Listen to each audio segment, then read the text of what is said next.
Hello, streamers. I am Kristen. And I'm Kristina. And we are we're your hosts for Up Next. we are actors and comedians and decided to put our binge watching to use. Every other week, we'll highlight one genre, but 2 movies or TV shows, one old and new. Plus, every episode will let you know what's hot and what's not on the countless streaming services. So sit on your couch and grab some popcorn to find out what to watch tonight. From yours truly, The gals of Up Next. Woo! Oh my god, my voice was going away a little bit there, but it's because I was so excited. I know we're at episode 5. OMG, who'da thunk? I did. That's who. I know. How was your week? I was about to ask you the same thing. Aw, we care. I know. Well, how was your week? Let's start with you first. Okay. My week is good. I've been very productive this week. Definitely, feeling good. I'm feeling the almost summer vibes. I'm excited for all like the weddings that I have coming up. I'm just excited to see my friends soon. Just feeling really good, actually, which is weird. How about you? I'm feeling good. I've been working a lot. What a shock. Mm-hmm. It's patio season here in Chicago, and you don't get that for too long Nope. because there's 12 different seasons here. Yeah. So just been working and trying to focus on the podcast and, surviving. But Just surviving. yeah, but I am excited about, the summer and hanging out with friends. Yes. And we have so many birthdays in our friend group this year, or not this year, Summer. this summer, because all of us are like within a week apart. Mm-hmm. Yeah. I feel like it's always gone that way. Most of my friends are all like summer babies. Like I have so many Gemini friends who are just all in like June, late May, always. It's just that's how it's always been. Weird. Yeah, so we got to plan some things. Yeah. Picnics coming up. Let's plan some picnics. Oh, let's go Yeah. outside. Yeah, in case you guys didn't know, Kristina and I are actually friends outside the podcast. What? What? So I'm excited for our genre today, which is Western. If you haven't read the title yet, which you probably have. Yes. So we obviously need to get some icebreakers out of the way. Kristina, you're in a Western film. What are you wearing? Oh, I'm sure you might know. I'm going to be wearing them, Wrangler jeans Yes. with my like strappy little belt buckle and gosh, I'm trying to think of the name of them. I used to make them when I worked in outdoor drama, but they're the things that go over your jeans to save them when you're riding on the horses. Suspenders? No, they're made of like cowhide. Oh, Yeah, I and it's have like no clue. there's some sort of like leggings, and I can't think of it. They're like kind of, I know some bikers use them, but anyway, I'd be like wearing those with like button up shirt with my cowboy hat. And of course, I would have like my guns and like a bullwhip or something on it. Oh my God. So you'd be Caitlin Bennett. Like from Holes? No. Oh, that was Kiss Me Kate. That's Kissing Kate Bartlett. My bad. Oh, that's so funny. No, Kissing Kate Bartlett and Caitlin Bennett, two different people. Caitlin Yes. Bennett's that gun girl. She was the one who's like open carry and she was on campus. No. Yeah. Please don't say that. No, I would be me, and Yeah. I would be, just ready for anybody to try to burgle me out in the Wild Wild West. That's funny because I'll tell you what I think that you would wear. I fully was like, you would be, I don't know if you've ever seen Westworld, but you would. Fuck yes. Yeah, so I feel like you would be the woman in Westworld, the one who develops feelings in the beginning, like a really beautiful gown. Rachel Evan Also, Wood's character? yes, I love her. like Obsessed with her. I feel like you'd be the heroine in the Western film, but I know that you'd also. That's what I would want you to be, but I also know that you would be like the burgle person. Like you would be waiting for a fight and you would be prepared. I like both of those. So thank you. I take both of those as a compliment. Okay, Yeah, you what should. are you wearing in your Western film? Okay, I thought long and hard about this. So I'd be wearing a bandana as a shirt, and assless chaps, and I would be riding bareback on a horse. And I don't think I would be in the face of crime. I wouldn't be like looking for crime. I would just kind of be on the outskirts of crime. Like I know it's happening, but no one really fucks with me because I'm like the town kook. I love that. So yeah, I I'm, think like, that'd be me. picturing you like that too. Yeah, that'd just be me, you know. Riding Just- bareback is hard though, because I've I've done it. never ridden a horse. Oh, we talked about this last week, yeah. It's hard, but, like, so I learned how to ride horses bareback, Ugh. and it was hard for me to learn how to ride in a saddle because I learned bareback first. Oh, I know, it was so backwards. so saddle was hard? Saddle was hard for me because I couldn't Damn. keep my toe or my heels down to stay in the Mm, saddle, and because I'm just really short. I yeah. don't think the saddle was, like, lined up correctly. She's rugged, y'all. Don't mess with I Kristina. She know. knows how to ride a horse bareback. But can I tell you what I think you'd be wearing? Yeah? Okay, so imagine this. You're in all black leather, like Oh, cowhide. I love Yeah. it You already. got a black bandana over your mouth, okay? Oh my Black God. hat. And you got like these, I don't know, like studded arm things on you. I love that. What I can't remember what they're called, but I'm they're Zorro in Legend of Zorro. hell yeah, you're like the Zorro of the Wild Wild West. Oh, Like no one hell fucks yeah. with you. You got like your posse and they all like listen to you. I And no one love that. fucks with you. Oh my God. That's so I would love that. Yeah. Hell yeah. And you, like, pop That's down, you got, like, the spurs and your boots. I've always wanted boots with spurs. Boots with the spur, with the spur. With the spur. I've always wanted boots and spurs. That's what I see you That's as. crazy. I love that so much. Wow. Yeah. I Thank you love so Western. much. You're welcome. Do you? I You do. know, I got my little cowboy hat tattoo. So my grandma and I used to watch them all the time, and that's why I got my little cowboy hat tattoo. oh, And so Westerns have, like, a certain part of my heart. oh. I would love to be in a Western film. So, the Coen brothers, if you listen to this, please put me in your Western film. Thank you. That's so funny. You know, I don't despise Western, but it's just very different from what normally captivates me. Like, I would never voluntarily watch a Western film, you know, Mm, yeah. unless it was for our podcast, which is what I did. Well, Westworld is, a Western, Yes, but a new kind of like modern yeah, evolution of that West is very of true. a Western. I only watched the first couple episodes of Westworld because I was like, it's so good. But you know Damn. me, I hate waiting.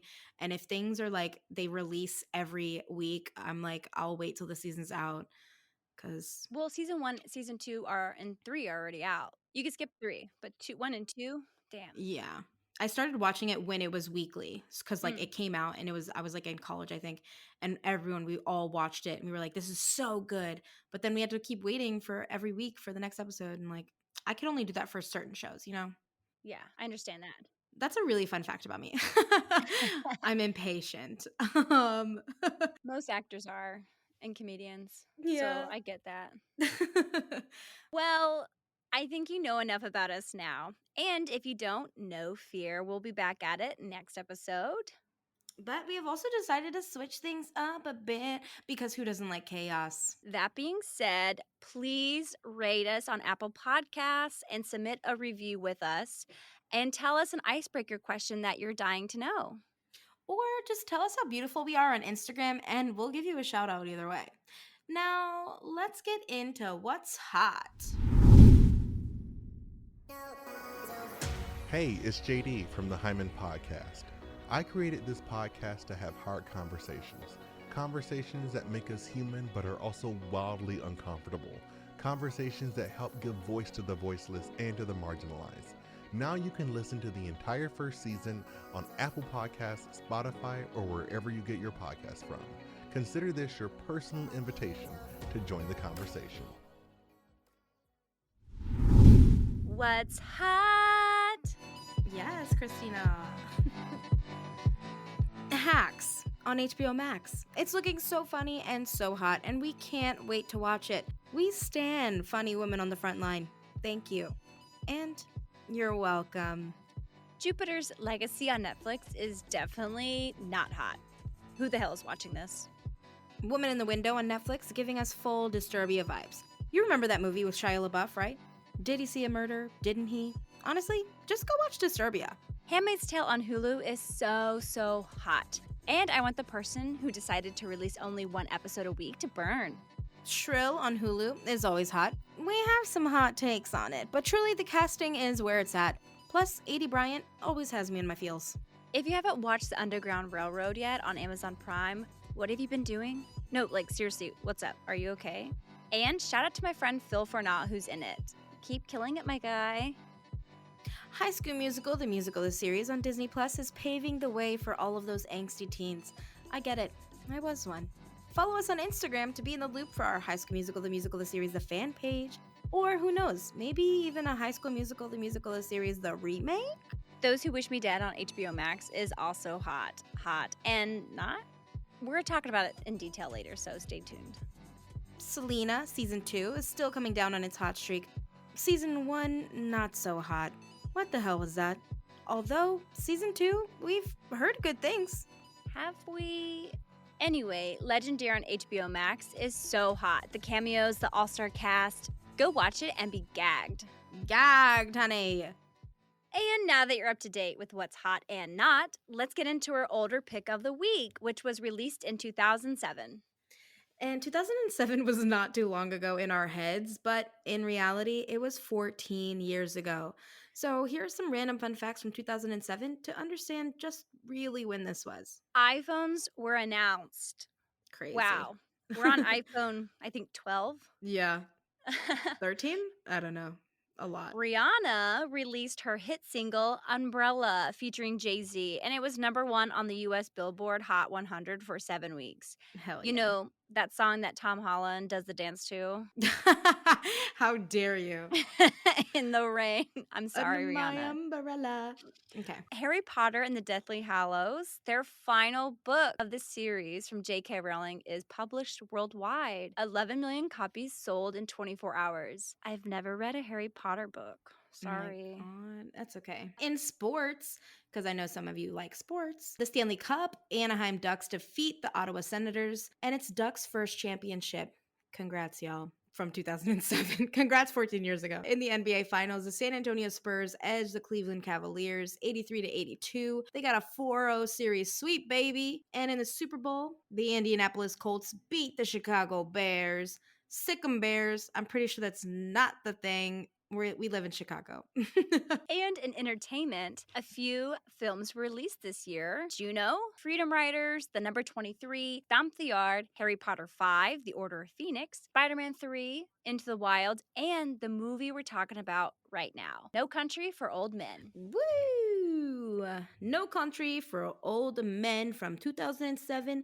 It runs at about 2 hours and 2 minutes. And the Coen brothers directed this. It is starring Josh Brolin. Yes, he's Thanos. Is he really? Oh my God, I didn't even realize. Yeah, he's Thanos. Holy shit. He Purple Daddy. Oh my God. Did not put the two and two together. Isn't that That's wild? crazy. Also starring Javier Bardem and Tommy Lee Jones. Isn't that your twin? Javier? No, Tommy Lee Jones. Tommy Lee Jones? No.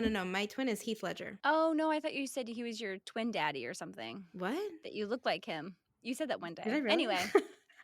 Yeah. Anyway, the budget for this film was $25 million and it grossed $171.6 million. Okay. Wow. That is so much money. Also, yes, Tommy Lee Jones is my twin. Just had to look up a picture. I forgot what he looked like. You can find this on HBO Max. Also, if you have a Showtime subscription, you can watch it on Hulu or Amazon Prime. HBO Max describes this as a poacher that has eluded the Texas Rangers and the mob after stealing drug money. Jesus. Wow. That's a short sentence. Can you tell me Oy. what this is about? This is going to be a long one because it's 2 hours. Okay, this is so hard, and it's not going to be a long description from me because I was confused the entire time. Number one, obviously we're going to talk about this after I discuss the movie, but I have to say it was such a silent film. Like, there was not a lot of dialogue in this, and that was crazy. What happens is this guy, he is like hunting deer or something in the beginning, and as he's hunting deer, he like sees people, and then he's like, oh, let me go. There's like a bunch of cars, and then he goes to the cars, and there's like a bunch of dead people, and he's like, oh, that's weird. And the thing is, he like walked up to it like nonchalant and was like, oh, some dead people, okay, cool. Acted like nothing was happening. Very stoic, honestly, if I came across a bunch of dead people, I would not be like that. But yeah, he was like, cool, whatever. But we at the simultaneously we also see Javier Bardem plays Anton, and he's like killing people in like the other scene, just with his like he got arrested and he was carrying a like air pump with a thing at the end, and that's how he kills people. And then he like gets arrested, and then he kills the cop who arrests him, and then he leaves. So this guy walks up, finds the drugs, and he was like, oh cool, left. Then he's like, oh, then he keeps walking, and then he finds the guy who ran away with the money, takes the money, and then he's just like with a shit ton of money, but he leaves his car. No, he does not leave his car. He leaves with the money, and then he goes home, and then he's talking to his wife, and he's like, hey, but then this guy can never sleep. He goes to sleep and he wakes up immediately 2 seconds after. Pisses me off, actually. He wakes up in the middle of the night, goes back to the crime scene, and is like, huh. But then he leaves his like car there or something, because when he went back to his wife after he got shot at, because guys were there also looking at the crime scene. It's so hard to describe, especially me.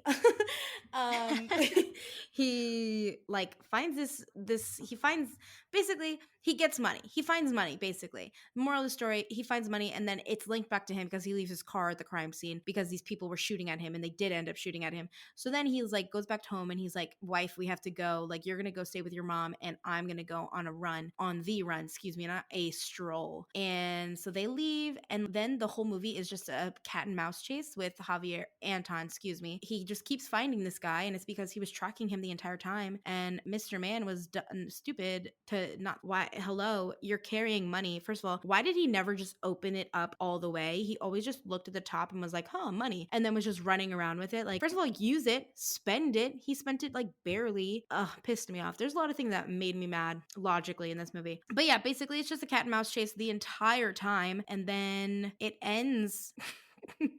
Yeah.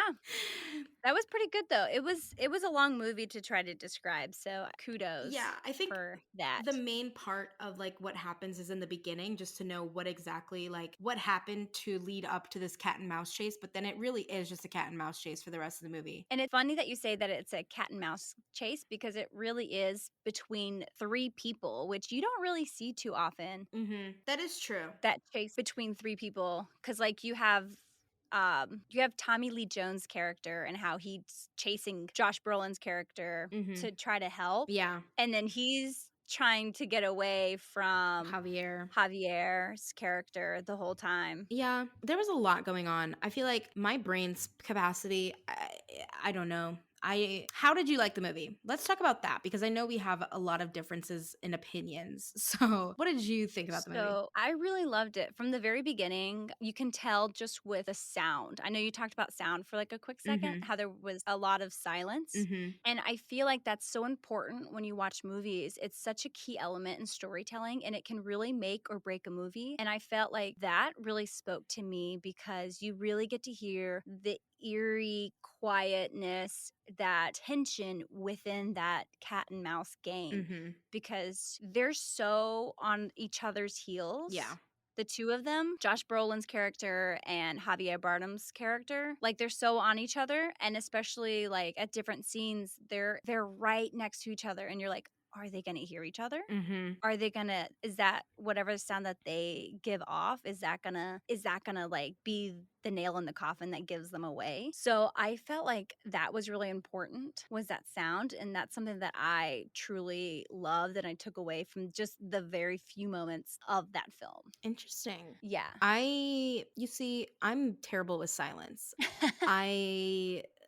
At certain times I do love it, but I don't know. I feel like because there was so much drama happening, the silence like stressed me out at times, which I get. Like, that's supposed to be what the film is supposed to do. Like, there's a lot of movies where like they incorporate your senses into like like uncut gems. Absolutely anxiety of the movie, but like they know how to make you anxious. So I'm pretty sure that's probably what this film was doing. Oh, absolutely. They were trying to get that tension and trying to put you in it. You know, trying to put you in that tension. Yeah. Because like this story is not just about like one person. It's about three men. Yes. Equally. Like all three of them had like an equal part. The three of them I feel like are the leads. And that's what I found at first. I was confused Yes. watching it. Also, if you never watched this, please don't listen yet because there's obviously spoilers. Yeah, go watch it But and then come back because now we'll start some spoilers. so you feel like you're watching Josh Brolin's character, okay? Mhm. Lulin Oh yeah, or Llewellyn. Moss. Yeah. Lulin, Josh Brolin's character. You think that it's about him for a while. Yeah.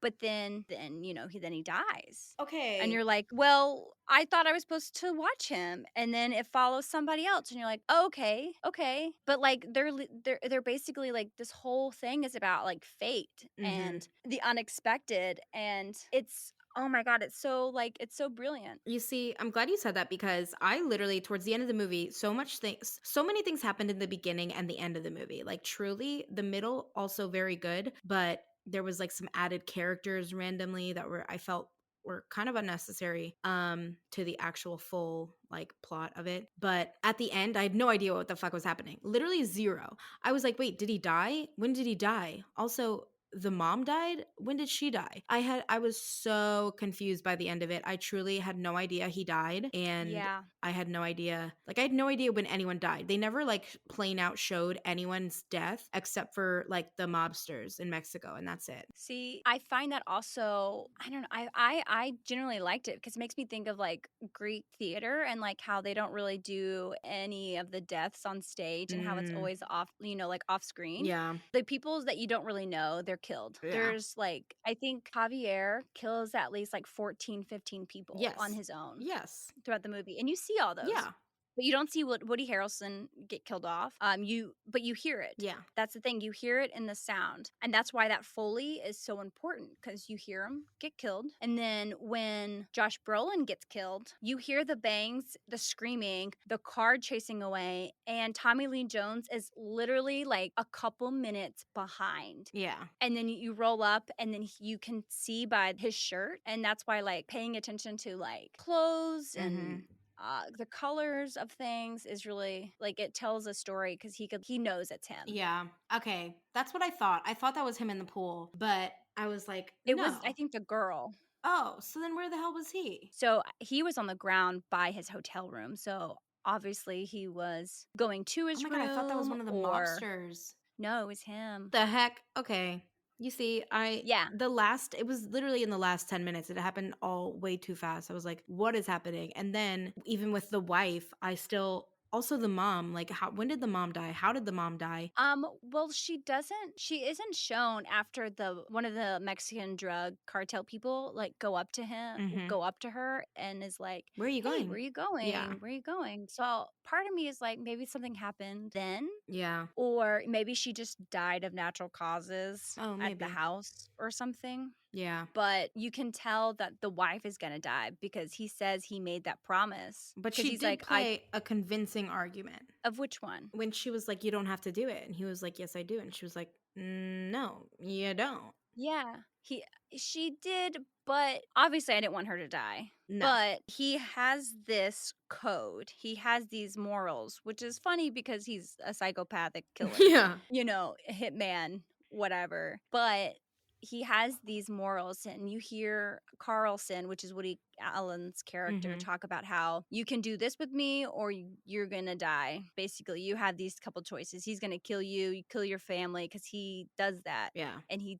there's not a chance that he won't do that. He will do that. And so you're already set up to know that she's gonna die. Yeah. She's gonna be dead. And he asked her to flip a coin. And in the very beginning, whenever he meets that the gas clerk, Mhm. he's like, call it, and the gas clerk lives. Yeah. So that's some sort of code. He honored that code and she could have chose heads or tails and she didn't. She left it up to another sort of fate. Yeah. She could have been alive. Although at Yeah. the end I was like, is she alive? But then he checked his Well, shoes yeah. and I was like, He ugh. checked his shoes, which is so smart that they call back to that.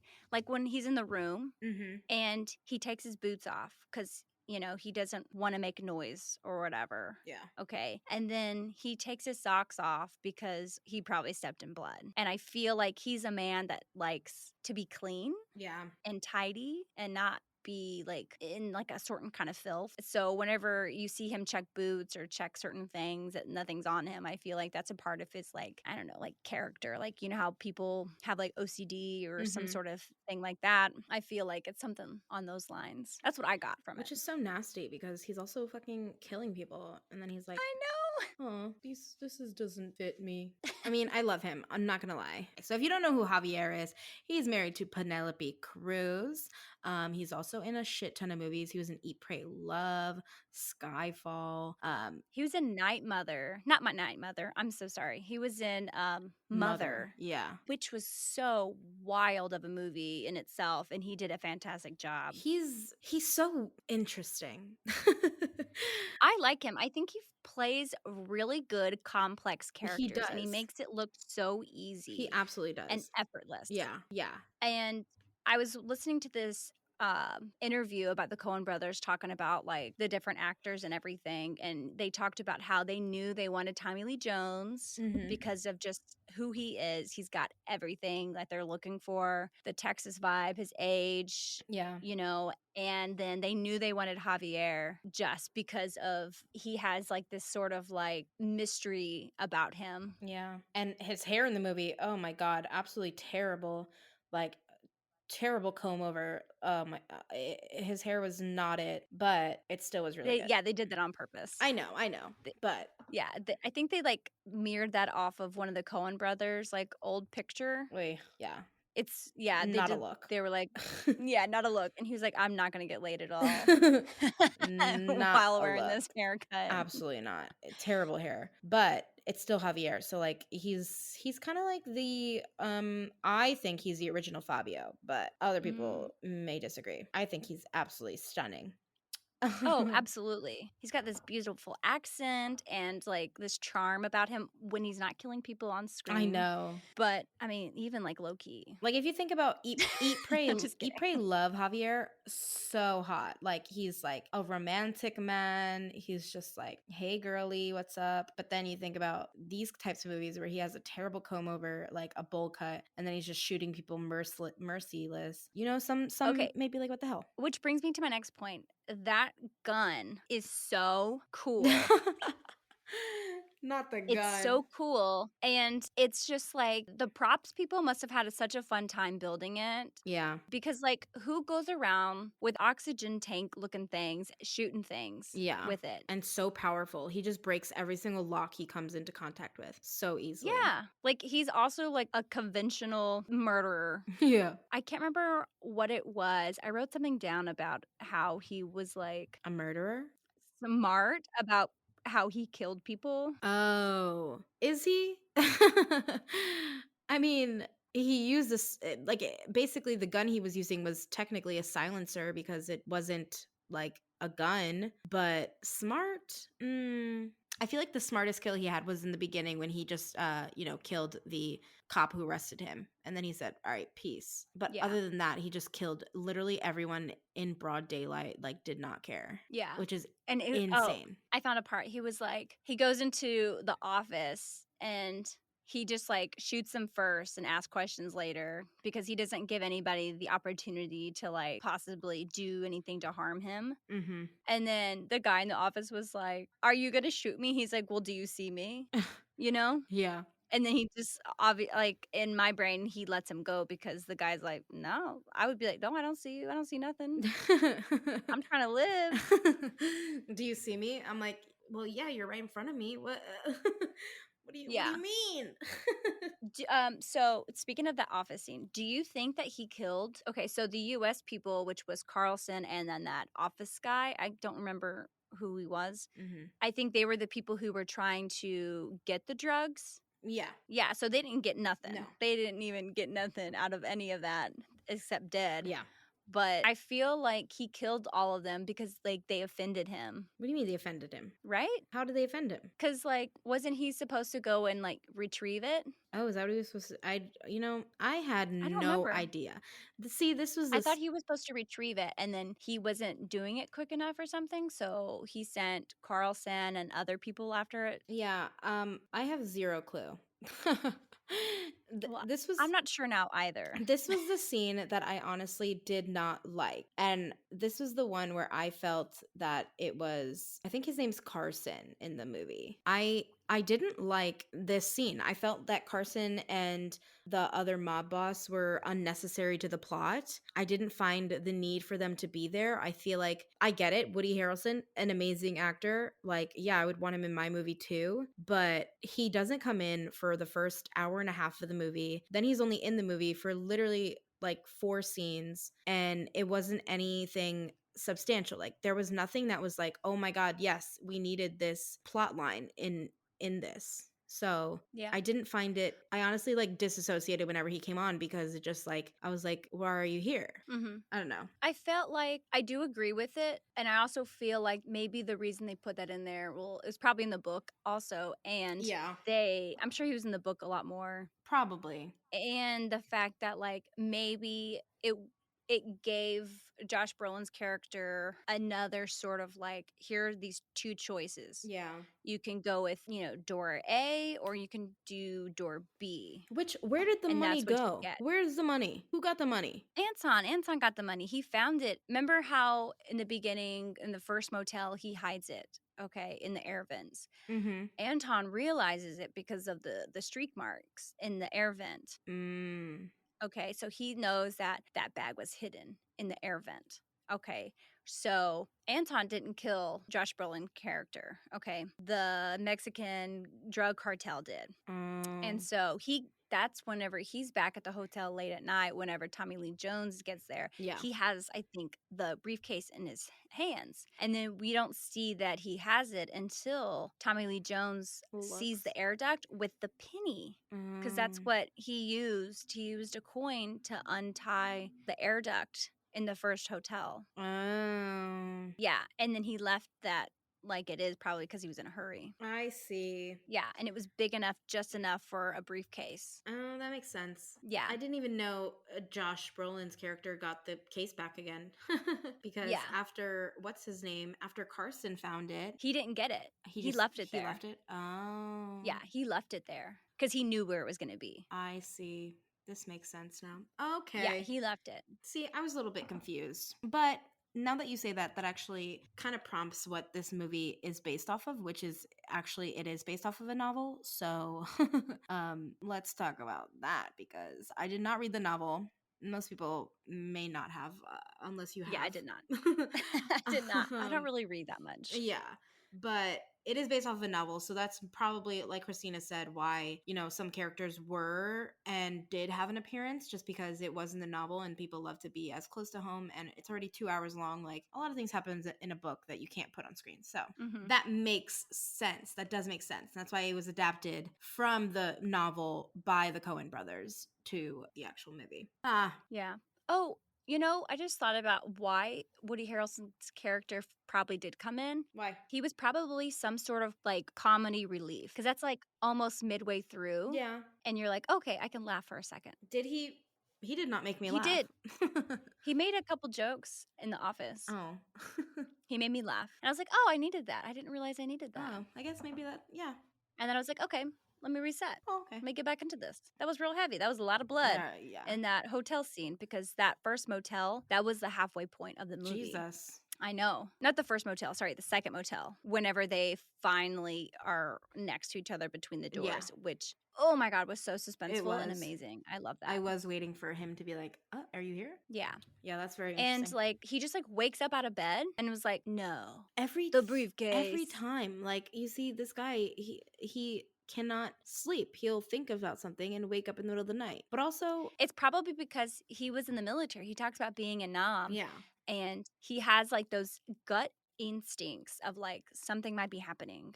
and that's probably why in the beginning when you said that he didn't even bat an eye about the dead bodies, that's probably one of those reasons too, is because he's used to seeing dead bodies from Oh, being true. in the war, I think for 2 terms or 2 tours. That does make more sense. But did Damn. you have a favorite scene that you liked or like a favorite quote or something that really stood out to you?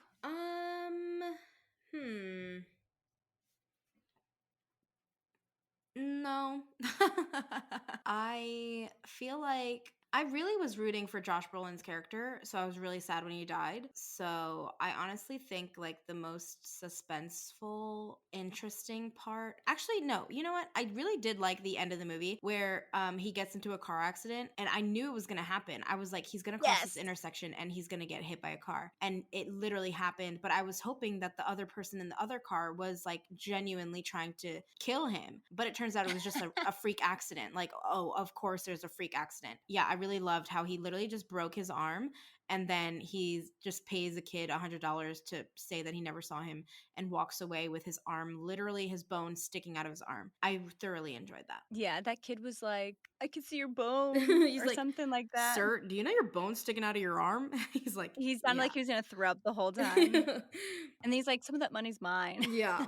That was probably Oh my my god. favorite part. What about you? I was gonna say part of that was my favorite only because of this reason. Because like earlier in the movie when right before, Josh Brolin dies, Mhm. in when he's at the pool and he meets that girl and he's like talking to her and they say I think she says she was like asking what he's been looking for and she's like, "Oh, probably your wife." And he's like, "I'm looking for what's coming." And then she's like, "No one sees what's coming." Mhm. And then it's like it really plays into that like the stories about fate Yeah. and like two different heads on a coin and everything, and that car scene is like it's really just like fate. Yeah. No, he's not.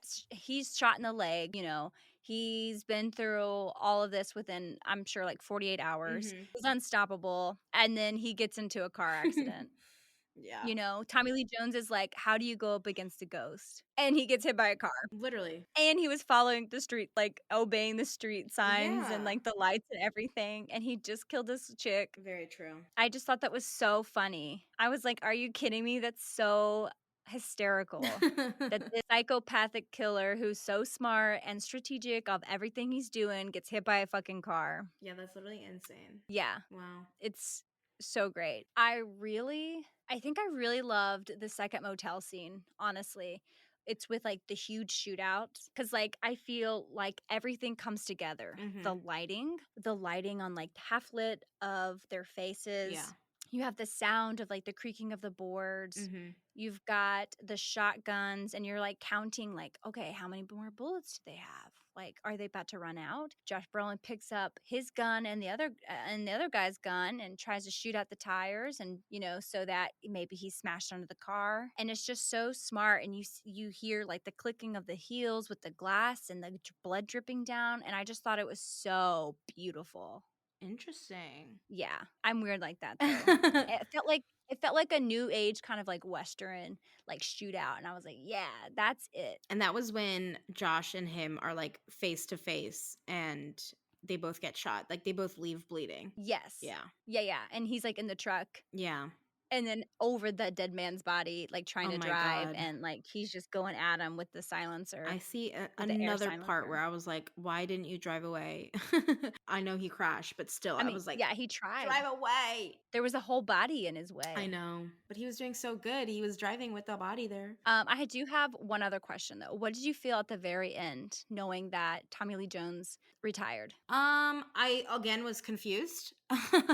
Really? Yes, because I guess to me, I couldn't tell the passing of time very well. Like normally in like Mm, films, they'll like make the passing of time very apparent with like, a different film, like different tones or hues and stuff like that. And I couldn't tell if like time was passing during the end of the movie. It kind of mm. still felt all the same to me, the same tone. So it felt I like could see it that. was the next day, and then the wife was like, "Oh, you're retired." And I was like, "Wait, what? When Mm. did this man retire? Like what? I don't understand." And I also rewatched Tommy Lee Jones's last words in the film because he closes out the film. I watched that monologue like 3 times to understand it, and I still didn't. So yeah, it's safe to say Western is not my thing, but I'd like to hear your thoughts because you are very different from me. No, it's okay. And like everybody has their thing. I mean, I enjoyed it. I feel like I got a different sense the tone at the very end, just because like you see them talking about like how he used to be a sheriff and his Hmm. daddy was or he's a sheriff. His daddy used to be a sheriff, and I think you hear it in the beginning too in the voiceover monologues. Hmm. And like he comes from this family of sheriffs, Yeah. and how he feels like he let Moss down, which is Josh Brolin's character. Hmm. And you see him in his outfit, and then you also see him, I think it's the next scene or a couple next scenes. He's in his kitchen. It's a little bit more brightly lit. He's in his regular clothes. You throughout this whole film, this is the first time you see him in normal clothes. Oh, true. So and to me, I was like, oh, he's not working anymore. Wow. He's actually relaxing, like sitting at a table, but like, and he talks about his dream at the very end. That's what Yes. he's talking about is his dreams. And like, he has these in conflicts within him, which is with Moss and about how he let him down, Hmm. and like he's struggling with that because he didn't get to save him. Yeah. What is he going to do now that he's retired? He has all these internal conflicts because like that's what he's been doing his whole life. His dad died whenever he was like younger. And so now he's older than what his dad was. Hmm. And like you have these old men in this country that keeps evolving, and like bad things keep happening. And it really is No country country for for no. old men. Yeah, I messed up the title just now, but that's okay. I No country for and old that's why I men. got you. I knew you were gonna say that. Yeah, Yeah, interesting. So you really enjoyed this film. I enjoyed it. Yeah, I I did. know. I thought the visuals, the costumes, the sound, all of it were so cohesive, and Hmm. I think that probably why that this movie, won an Academy Award. Yeah, best It's an picture. Academy, right? Yeah. Yeah, best picture, director, adapted screenplay, supporting actor. Yeah, it definitely was Wow. well made. Like I will give it to like it is captivating. I watched it, like normally I would be like, "Oh my god, this movie is like I cannot get through it." But like I watched it and I did get through it. So it's like it's just not my style. I don't watch western films. Yeah, And it's okay. yeah, we all have tastes and preferences. Absolutely. I'm not a rom-com person, which I'm sure we're going to get to in one of these Oh episodes. And I'm going to be my like, god, wow. I can't believe you're not. I totally am. Yeah, I'm not. Wow. I'm a tragic thriller drama Yeah. person. Well, I mean, then, okay, so we obviously know how we both feel about this, so we might as well rate it on the Kris scale rating. It's going to be quick for me. I'm going to give it a 10. Oh my God, really? A 10? Yeah, it was amazing. It was brilliant. I really loved it. Whoa. Oh my God. Okay, a 10 from Kristina. Honestly, like a 7. Maybe like a 6. I know. It's okay. I'm going to give it a 6. At a 6 from Kristen, babies. And a 10 from Kristina. Wow. Well, I think, that just goes to show we both have different tastes, but we're both going to give you our honest, brutal truth. So, Now that you heard our Kris scale and everything that we had to say about No Country for Old Men, let's get over to what's trending on the hottest subscription services. Hello, Brooks here with the Books with Brooks monthly book club podcast. We read one book a month and then we talk about it. Books like Stephen King's The Shining or Where the Crawdads Sing by Delia Owens. If you're on the hunt for book recommendations and enjoy sparkling conversation, come read along with us and then listen in.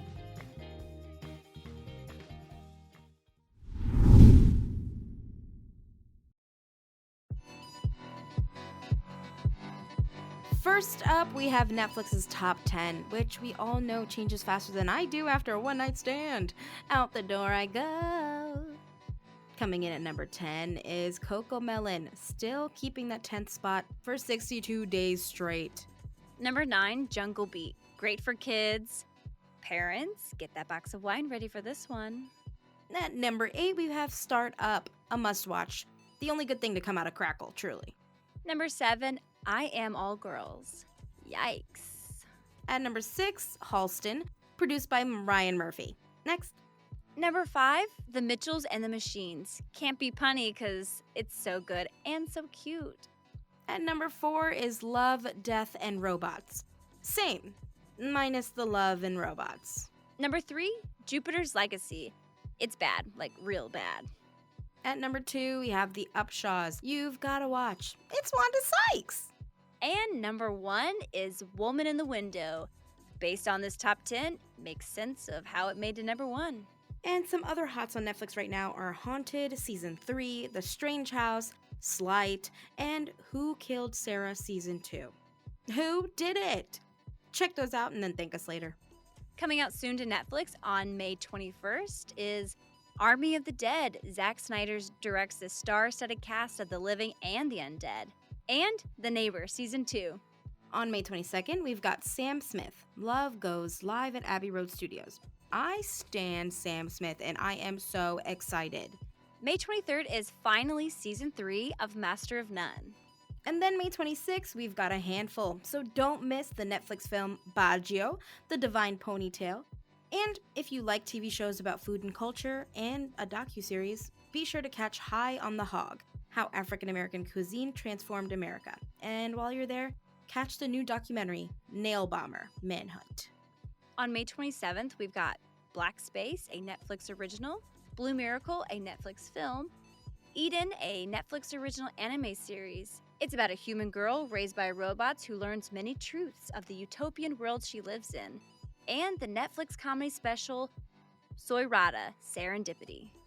On May 28th, Netflix family special, Dog Gone Trouble, Lucifer Season 5 Part 2, and Season 3 of Netflix original, The Kaminsky Method will all be available.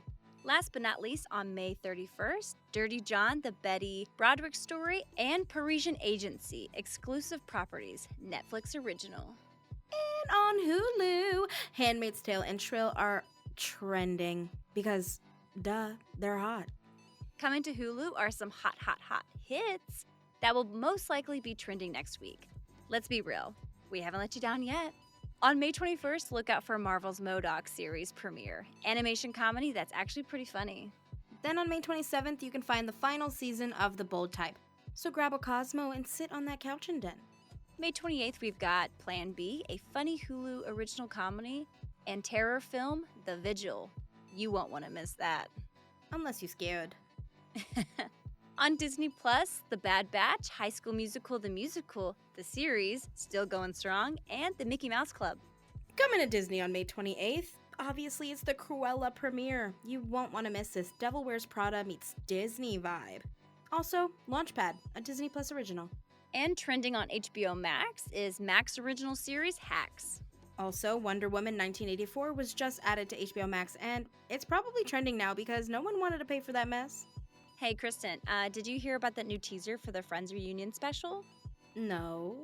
Yeah, it's out. And now Friends is trending because everyone who drinks pumpkin spice lattes and owns a few cats are rewatching it for the 10th time. We stan an all-white cast. Speaking of, check out that damn Michael Che. And coming to HBO on May 19th is Apple and Onion Season 2. And be sure to check out May 20th's hot releases. Adventure Time, Distant Lands, Together Again. It's a mouthful, but it's an HBO Max original, okay? Then Ellen's Next Great Designer, also Max original, season finale comes out. Territorio, aka Close Quarters. The Big Shot with Bethany Max, original season finale. And This Is Life with Lisa Ling, season 7. On May 23rd, we've got Season 4 premiere of In Treatment, a Black Lady sketch show, Season 2 finale on May 28th, and then Gear Up for Oslo, original film premiere on May 29th. Then, last of the month on May 30th, Mayor of Easttown, limited series finale. And trending on Apple TV is For All Mankind, Go Watch How the Russians Beat Us to the Moon, and Mythic Quest, because who does not love Rob McElhenney? On May 21st, you can expect some great titles, such as Season 2 of Trying, The Me You Can't See, a docuseries about mental health produced by Oprah Winfrey and Prince Harry. and 1971, the year that music changed everything, an 8-part docuseries that you need to hear and see, especially if you're a music head. And on Paramount Plus, we've got Younger, Why Women Kill, and lots of SpongeBob. But on May 28th, expect the relaunch of Rugrats. Animation looks super weird, but honestly, it might be good. And what's coming up, you may ask? A Quiet Place 2, Behind the Music, The Frasier Revival, The Game, iCarly, Mission Impossible 7, The Real Criminal Minds, Star Trek Strange New Worlds, Unplugged. and so much more. It might be time to purchase yet another streaming service, guys. And then on Amazon Prime, we've got The Underground Railroad. It is leading the way for Amazon Prime's trending list. But there is a handful of titles to look forward to. On May 21st, look out for Amazon original movie Pink, All I Know So Far. And Amazon original series Solos, featuring Morgan Freeman, Anne Hathaway, Helen Mirren, Uzo Aduba, Nicole Bahari, Anthony Mackie, Dan Stevens, and Constance Wu. This is going to be really good or really bad. I hope it's really good. But on May 28th, we've got Panic. It follows 47 teenagers. No thanks. Yeah. And now that you're up to date with what's trending, let's get over to our second pick of the week, Those Who Wish Me Dead. Ooh. Those Who Wish Me Dead. It runs for an hour and 40 minutes. And you can watch it on HBO Max till June 13th. It is directed by Taylor Sheridan. And it is based on Those Who Wish Me Dead by Michael Corrada and screenplay by Charles Leavitt. Starring Angelina Jolie, John Bernthal, Finn Little, Nicholas Hoult, Aidan Gillen, and Tyler Perry, baby. And the budget for this film was $20 million. Oh my Wow. God, so much money. The description on HBO Max reads, Angelina Jolie stars in this thriller as a smoke jumper, still reeling from the loss of 3 lives she failed to save from a fire, when she comes across a traumatized 12-year-old boy with nowhere else to turn. Before we get into this movie that is labeled a neo-Western thriller action, Kristina, describe this movie to our listeners in your own words. All right. So I had to do some bullet points to remember everything that happened because it's all over the place. Mm-hmm. All right. So in my words, I think it follows a smoke jumper named Hannah, played by Angelina Jolie, Mm-hmm. and she has suffered some really bad trauma from a previous fire that killed 3 people right in front of her that she was not able to save. And it's fire season again, and she's having like all these flashbacks, going through all of that trauma once again, that PTSD. We are also following this teenager and his father who are running from 2 assassins who are trying to eliminate them because of the information they know. Now they're driving from Florida to Montana to make it safely to family member Ethan, who's like the deputy. Mm-hmm. That's played by John Bernthal.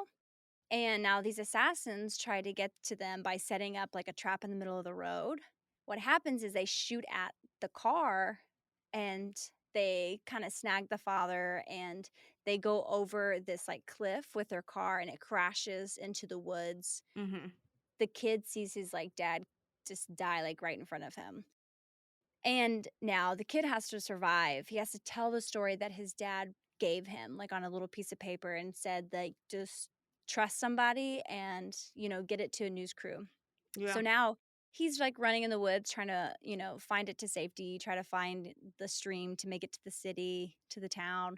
And he runs across Hannah, who just got lightning bolted out of a tower. Yep. They find each other, they try to help each other to get to the destination, but there's like a whole forest fire that they come in contact with. So now they got to go back to the tower, which by that time, Ethan and let's back up. Okay, so his pregnant wife encounters the 2 assassins who pretend to be FBI agents. Yeah. And she shows them who's fucking boss and gets out. But Ethan shows up to be apprehended by them, and then now he's being dragged through the wild in the woods to find the little boy. Now they get to the tower that Angelina Jolie and the little boy's at. Mm-hmm. And now there's a huge shootout up there. The kid and Angelina Jolie get out in time, but the deputy, Ethan, gets shot up. So No. he stays put, obviously. And there's this huge fire that's engulfing around them. Mhm. But who comes to save the day? The pregnant wife on a horse Love her. and kills that one of the bad guys Yeah. and gets to her husband in time to just talk to him Yeah. because, he got shot up pretty bad. Now Angelina Jolie and the kid are in the woods trying to make it to the stream to make it to the town. But Angelina Jolie's like, I'm not gonna let this happen again. I let those other people die, so I'm gonna try to save this kid. And she attacks this motherfucker with an axe. Mhm. Like, A cute little pickaxe. oh yeah. It was so cool. Anyway, she tells the boy, go to the stream, find the river, put your head underneath of it, and just wait out the fire. And so the kid comes back and distracts him. And then there's a huge struggle between all of them. Angelina Jolie pretty much chops away the motherfucker and they get out. Mhm. He goes up in flames, Yep. as he should, because he's going to hell anyway. Yeah. And then they make it to the stream, and then they survive underneath the water to, breathe in and doing that little trick Yeah. that now I will forever know just in case if there's ever a wildfire. Same. Absolutely same. They make it through the night, and they go back to the tower to see if the other people are okay, if the tower is still standing. Mhm. So they go back to the tower. Pregnant lady's still alive. Deputy not alive. So sad. And they get all rescued and everything. And then the little kid gets to tell a story with the news and the FBI. Yep. Yeah. So, You nailed it on the head. Yeah. I feel like whew, that was a lot. it was a lot, but it was a lot of a movie. I mean, personally, I liked it. Um let's do that. Did you like it? I liked aspects of it. Okay. Yes. What does that I mean? so I thought visually it was beautiful. Yeah. Like, who doesn't want to look at Angelina Jolie the whole movie? She looked You know? stunning. She really did. Oh, hold on. I just spilled something. I'm back. Um So I thought it was visually stunning. I thought the effects were really beautiful. The music was maybe too much to get your adrenaline pumping. Mhm. Yeah. That's I interesting. thought the writing was really lackluster. Well, absolutely, because most action films, the writing is subpar at best, but, the actual visuals get you. Um Yeah. Personally, I liked it. I think, it's I'm just going to go okay. I think that it was okay, and that's because I like action movies and I Hmm. recognize that and I know myself and I know my taste, and it's so random, but I do get into action movies very fast. Um I feel like this one there was a lot of parts where I was like, what? But I think it kept me watching because um just because it's an action movie. And I think Tyler Perry was in there for way too less. He was there for one scene. I felt he should have come in at the end and some sort of he was just there for 1 second. I feel like he did not need a role. Or if he did have that role, make it bigger. Cuz that character, I keep going on tangents to myself, but that character was just so small and so minute, and then they still were like, Tyler Perry's in this film, guys. Like, okay, Yeah. They sure. really hyped it up for not Yeah. what They're it was. they were like, we're gonna meet him, he's here. And I was like, okay, it's obviously gonna be Tyler Perry. Thanks for introducing this character. But then they introduced him and he left. So this is like kind of comparing back to No Country for Old Men. Some of these characters, so minute, so unnecessary. Get him out. They could have done more with his character, but I also haven't read the book, so I don't know what his character is like in the book. Yeah. If he's really a prominent character in the book or if he's not. Now, for the actual film itself, let's talk about how I have so many things I want to talk about. Yeah, But same. let's go down let's go down the line in my head. Number 1, let's talk about how this is listed as a western, A neo-western, yeah. a neo-western film. To me, and I'm curious what you think, because I don't really watch westerns, but to me, I felt as though this wasn't western at all.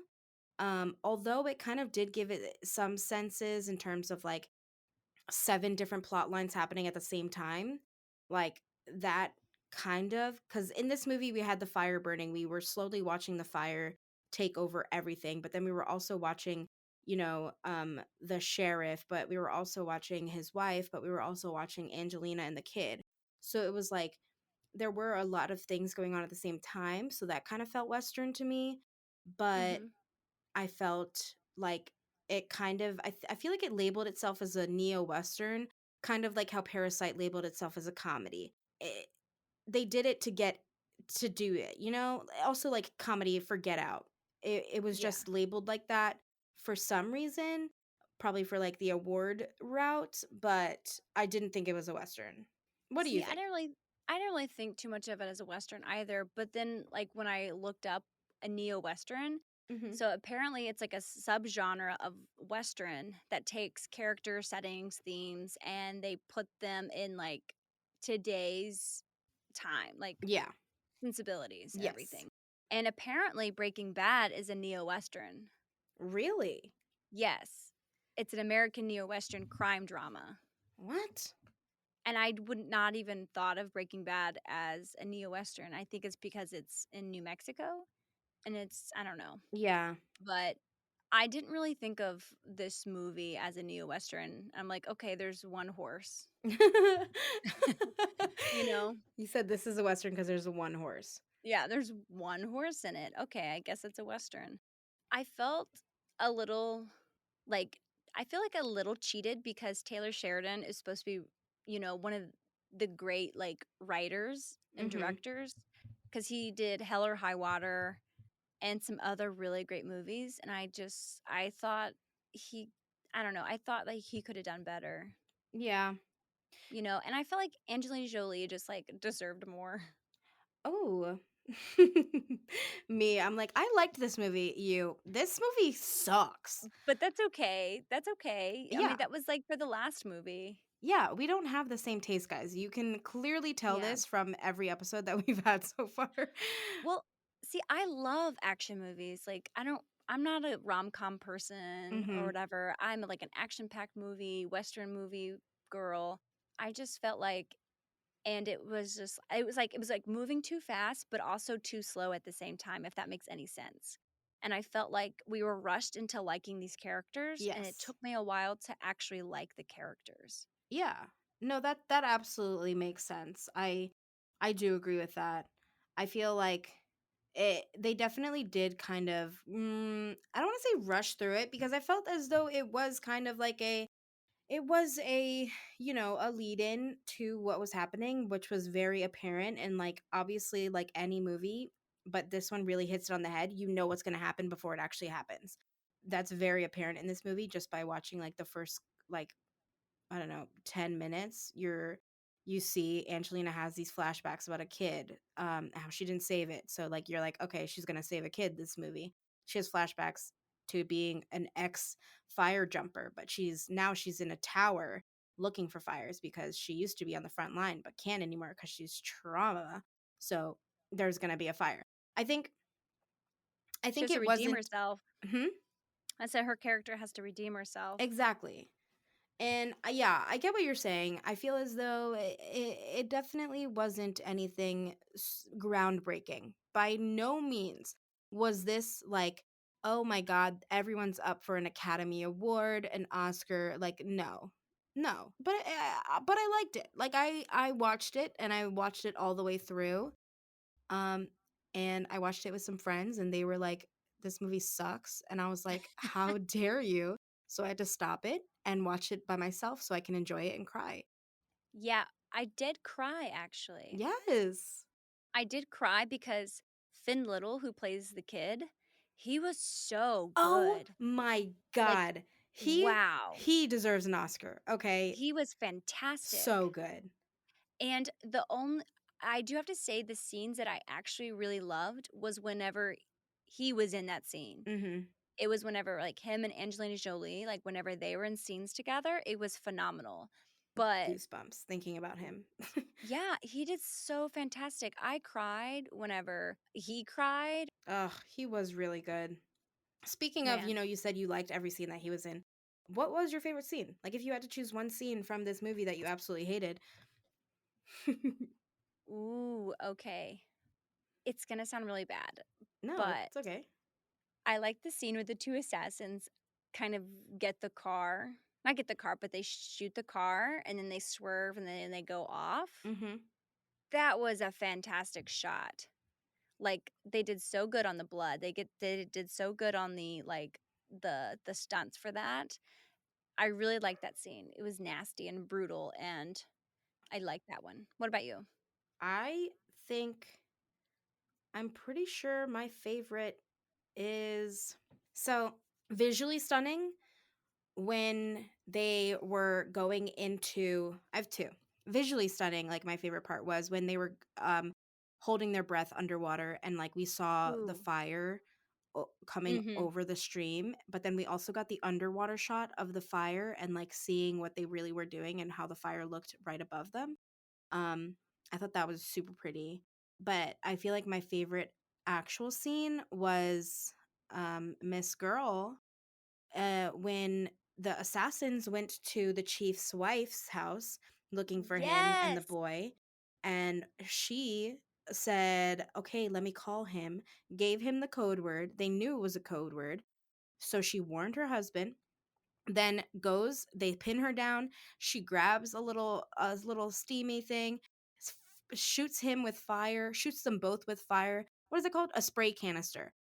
Yeah. She sprays it into the fire, and they're like, "You're spraying that the wrong way." And she was like, "No, I'm not." Yeah. Rah! I was like, Go off, girl, go off." I was gonna say that was my other favorite part. So Her good. name's Medina Singhor. I Ugh, think I'm saying that right. She plays Allison Sawyer, and she did phenomenal. She was the cowboy in that one. love you, She rode the Medina. horse, and she fucking saved the day Yes, on multiple occasions. she was the And Western in this film. she was the heroine. She was like killing it, and she was doing it with a baby. Exactly. Pregnant as hell. There's a lot of like really strong female characters in this one, which I really did appreciate because I love a strong female cast. Yeah. And Angelina looked absolutely stunning in this Oh my entire god. film. I was actually I was getting pissed off by the end because like She was so pretty the whole so time. beautiful the entire time, and like even when she's like supposed to be rugged and like dirty and hurting, she still just has the most perfect face and like, oh my god, like Yeah. so pretty. I thought the same thing too. And I was like, God, she is so pretty. And like, you cannot even tell how old she is, which it doesn't even matter how old she is, but Mhm. she was just stunning the whole time. And I was like, girl, how can you be this stunning? You just got shocked by lightning. Yeah. Um, I think you got shot. You got beat the hell up. I'm sure you broke your nose. Yeah. And And then she she, still looks fine. yeah, I'm yeah. pissed. I'm actually a little pissed. I guess that's, you know what? Okay. I could never. No. They didn't, you see, okay, you know what? This makes sense because the guy beat the shit out of her. And she had a little baby cut on her nose.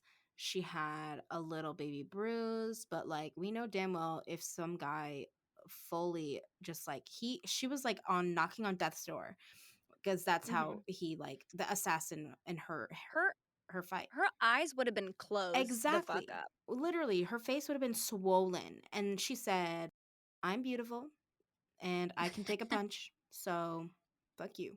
And you Some know of what? the stuff I agree with it. I was gonna say some of the stuff just didn't really feel like realistic to me, so it Hmm. took me out a lot of the time. Yeah. Which I know it's an action movie, and most of the things don't happen in action movies too, but it just, I don't know, some of it just really took me out. I get that. I can understand that. I feel like I liked it. So it's hard for me to shit on it. But um it's I don't know. It was a watch. it was a watch that you could watch all the way through. It's not Yeah. like you put it on and you're like, this is so bad, I have to turn it off. Because we've all had movies that we turned on Oh my god, and like yeah. either fell asleep or could not get through it. I think the Yeah. only downfall for this is that it kind of was like set up to be really good. And I think they put all the highlights in the trailer. Mhm. Yeah. I mean, and like I agree. Like this was a good movie. It was a good movie, you know, a good story. I think I do want to read the book though, because I Mm-hmm. want to see what the book is like. Because I very much enjoyed the storyline. But it's just the way that I guess the way that it was sequenced that threw me out. And the script writing, I felt like they should have did another like rewrite for the script. Yeah. But I But feel like, sorry. I felt like the FX for it were so fantastic. Mm-hmm. Like the skyline, the smoke, like it is so hard to do really good like wildfires, I feel like. And Yeah. I felt like they did a really good job with that. But that's my opinion. And your opinion is correct. I I think it's it makes it hurts. It hurts because I didn't think it was that bad. But it like thinking of, and this is going back to how we like we're talking about how it's labeled a neo western. I think they were just trying to hit the western, and that's why it kind of fell flat a little bit. So after researching what neo westerns are composed of, they're hyper violent. They're the progression is the old west mentality in the 21st century, feeling displaced in modern society, and a search for justice. So I feel like they were trying to make this a western so bad by using Angelina Jolie and like her trauma and her like her she's not like the other guys, excuse me, not like the other smoke jumpers. And they might have just focused too much on the background, like the FX and there was a lot of tree shots. It was taking me out sometimes. They would be in the middle of a scene and then they would just pan to trees, pan back. End of They love scene, their pan trees. to trees. I'm like, what the hell is happening? But I don't know if you noticed that. I don't think I did. Because I was like, I think most of the time I was like, what is that? What are they doing? I did, but that's just because I literally was like, what? Why are I these didn't know trees the here? trees had a line. Literally, that's what it felt like because I only noticed because I said something the first time the trees showed. I was like, "Whoa, those are pretty trees. Like that's really cool. I wonder where they filmed that." And then Hmm. because I pointed it out, I saw it the other 6 times they just panned to it. So Yeah. if you're gonna watch Well, it, be prepared. it's also like I think supposed to be based in Montana, and I've never been to Montana. Mm-hmm. No, So I was like, where is this? Because I absolutely thought it not. was in California. Apparently it's Montana. Yeah. Never been to Montana. And I think they filmed it in New Mexico, I believe. Like Uh, parts of it in New Mexico. yes, they did. Yeah. Which tracks, I think. Yeah. Still go watch it, everyone. It's yeah. I think everyone has to make their own decision. Uh, you know, we both have very different opinions on it.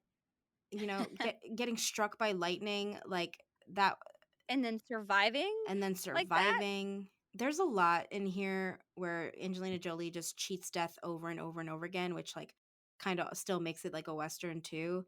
But it's I just you have to watch it yourself. Christina's honestly Yeah. making me not like it anymore. I'm And so sorry. I want you to like it, please. Okay, well, I'm gonna help you like it because there was a couple quotes that I did like. Okay. yes. I like whenever she tells the guy, the second assassin, the younger Mm-hmm. assassin, he's like, he's like, just do it. You know, when he wants her to kill him, Yes. so he doesn't suffer in the fire. And she's like, the fire can do it for me. You can fucking suffer. Yep.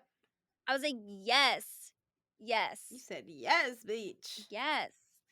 And when she was like, oh, it was so beautiful. I looked it right in the eye, talking about the fire. Mm-hmm. And then the kid's like, I didn't think it was beautiful. It scared the shit out of me. Yeah. I'm like, yep, that would have been me too. Hell yeah. I I loved and while looking to see like reviews about this, I'm not gonna lie, most of the reviews say that it's bad. They're like, check out the dumpster fire that is Those Who Wish Me Dead. Makes me mad. But another, not a quote, but another fun fact is one of the reviews was by a smoke jumper, and they were like, honestly, it's actually a pretty good fictional wildfire film because it is pretty true. Like, the movie seems more about mental health than anything else, and that's because, these people who are in these frontline workers, like firefighters, like a wildland firefighter, especially with all these fires that were going on in California and stuff, like you can get Mhm. PTSD from this stuff. So Absolutely. the smoke jumper reviewer was like, this honestly does shine like the light that it needed to, if that's a Yeah. nice word. And I liked those parts of the Mm-hmm. film. And I feel like those were the parts that I liked. Yeah. It felt more real, because like she also comes together with the kid, and they kind of bond over that trauma that they've had together, Yes. and they share it with each other, and they don't really share that with anybody else in the Mm-mm. film. Well, obviously they can't. The kid can't because he's only seen her, but I thought I liked those parts the most. I loved it. You know this, Kristina. Okay, I didn't love it. Let me not say I loved it. I just loved the You visuals. loved it. I liked it. The visuals, amazing. I thought it was a real fire over and over again. I was like, where did they film this fire? That's crazy. But it was just 40 different visual effects designers. But still, Just 40. just 40. Oh, God. Think I'm good on this review. You said, I'm done with this fucking movie. I mean, only if you are. No, I'm done. The people know that I liked it. And that's actually really funny because I guess that leads us into rating it. Yeah. What is your rating on the Kris scale, Kristen? Okay, Christina, I'm trying to think of what I rated No Country for Old Men. I'm pretty sure I gave it like a 6. Yeah, I think so. Like a S- 6 or a 7, I thought. Right. Okay, so Christina, I'm gonna rate this one I'm gonna rate this like a 7.9, truly. Like, it's not an 8, but it's not a 6 like No Country for Old Men. So it's like a Ooh, 7.9. okay. That one hurt. How about you? Um, I'm gonna give it my lowest rating. It's gonna get like a 4.5 for me. No. Yeah. Oh my Yeah. gosh. I know. I love loving movies. Like I want to love movies and Yeah. like them, but I felt like the reasons I love them shouldn't have been the reasons I really loved the movie, Yeah. No, you I get know? that. And No Country for Old Men, I thought was fantastic writing, fantastic visual effects, fantastic through and through. The pacing was great. And for those reasons, I give it a 4.5. Wow. You see, two separate people, two separate reviews. The Chris's are fighting today, ladies and gentlemen. No, Yeah, I'm kidding. We're not fighting. We do have completely different taste. Very which I love. apparent. Me too. Me too. Well, guess right now you're fully informed. This is me being Western. You're fully informed on everything we have to say about Those Who Wish Me Dead. So let's get over to our spotlight of the week. Our spotlight of the week goes to Chloe Zhao. She is Woo! a female Chinese filmmaker, screenwriter, and producer. She is quickly becoming one of the most inspiring and leading filmmakers known for reinventing Western movies. At a young age, Chloe had an obsession with Western movies and American culture. She went to school in New York City for political science and then on to Tisch for her graduate program in film. And she was taught by none other than Spike Lee. You can definitely see this as a reflection in most of her work, like No Man Land, The Writer, Songs My Brother Taught Me, and soon The Eternals. And here are some words from Chloe Zhao because who can't love this woman? I know I do. Wherever I've gone in life, I've always felt like an outsider. So I'm naturally drawn towards other people who live on the periphery or don't live mainstream lifestyles. Another, I want to make more films in the heartland, the forgotten America. A documentary filmmaker can't help but use poetry to tell a story. I bring truth to my fiction. These things go hand in hand. Maybe as a Chinese woman, I was never told I would be a filmmaker, so I didn't have the ego set up.